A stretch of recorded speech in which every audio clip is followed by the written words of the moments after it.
Hey everyone, welcome back to Corporate Decoder. Today, SCHW just filed an 8-K detailing the results of their annual shareholder meeting, and I am seeing one surprising outcome. Quick note, this is not financial advice, just my take on public filings for educational purposes.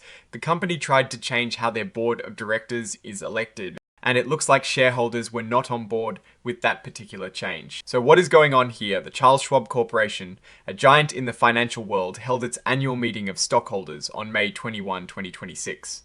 These meetings are where shareholders get to vote on important company matters, like electing board members and approving auditors. Let's look at what happened with the votes. Most things went as expected. The proposals to elect directors, ratify the choice of Deloitte as their independent auditors for the year, and approve executive compensation all passed. These are pretty standard votes that happen every year. When it comes to electing directors, all the nominees got more for votes than against votes.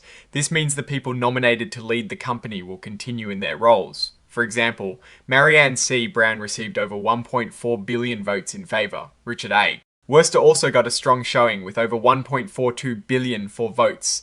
This indicates shareholder confidence in the current leadership team. The company's choice for independent auditors, Deloitte, was also ratified.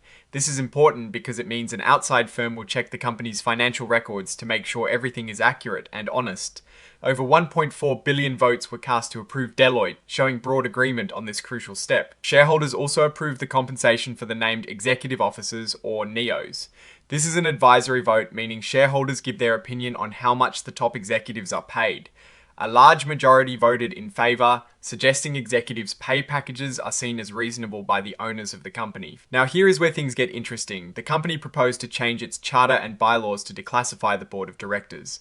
What does that mean? Normally a classified board means directors are elected for staggered terms, so not all board seats are up for election each year. The idea behind declassifying is to make the entire board accountable to shareholders every year.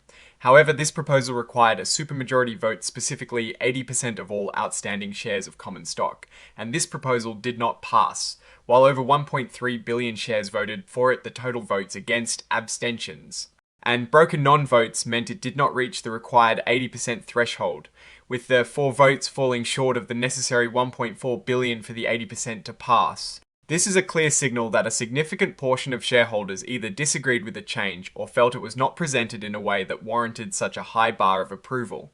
For a company like Charles Schwab, it is important to have a board that shareholders feel comfortable with, and this vote suggests there is still work to do to get everyone on the same page. The report was signed by Peter J. Morgan III, who holds the title of Managing Director, General Counsel and Corporate Secretary on May 22, 2026.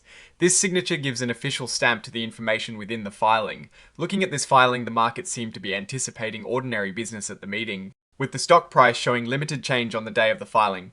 The main takeaway here is that while shareholders are happy with the company's direction in terms of leadership and financial oversight, they were hesitant to approve a structural change to the board's election process without more consensus.